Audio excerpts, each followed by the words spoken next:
வணக்கம் live சென்னை.com viewers. சென்னையில் நிலவும் போக்குவரத்து நெரிசலை குறைக்கவும், சாலை பாதுகாப்பை மேம்படுத்தவும் சுமார் 100 கிலோமீட்டர் நீளமுள்ள முக்கிய சாலைகளை விரிவாக்கம் செய்ய தமிழக அரசு மற்றும் சென்னை ஒருங்கிணைந்த பெருநகர போக்குவரத்து குழுமம் திட்டமிட்டுள்ளன.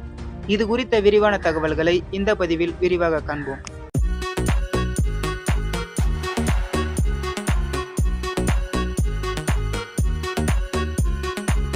இந்த சாலையின் முக்கிய விரிவாக்க பகுதிகள்.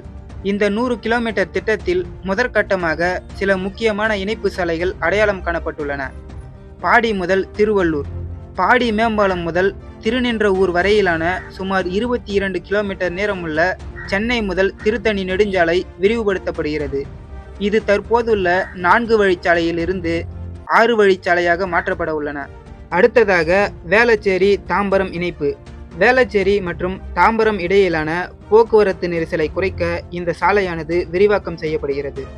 தரமணி இணைப்பு சாலை.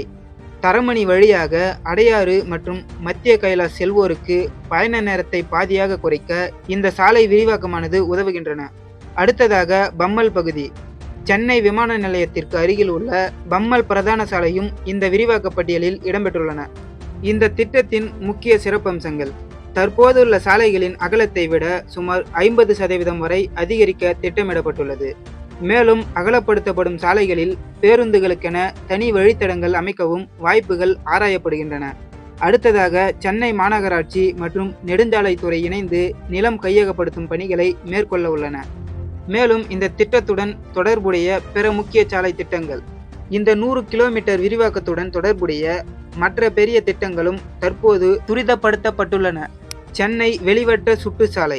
சுமார் 133 கிலோமீட்டர் நீளமுள்ள இந்த 10 வழிச்சாலை எண்ணூர் துறைமுகம் முதல் மகாபலிபுரம் வரை இணைக்கிறது.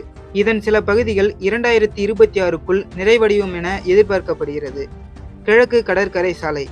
திருவான்மையூர் முதல் உத்தண்டி வரை 6 வழிச்சாலையாக மாற்றும் பணிகள் தீவிரமாக நடந்து வருகின்றன. ராஜீவ் காந்தி சாலை. சிறுசேரி முதல் மகாபலிபுரம் வரை சாலை விரிவாக்க பணிகள் நடைபெற்று வருகின்றன.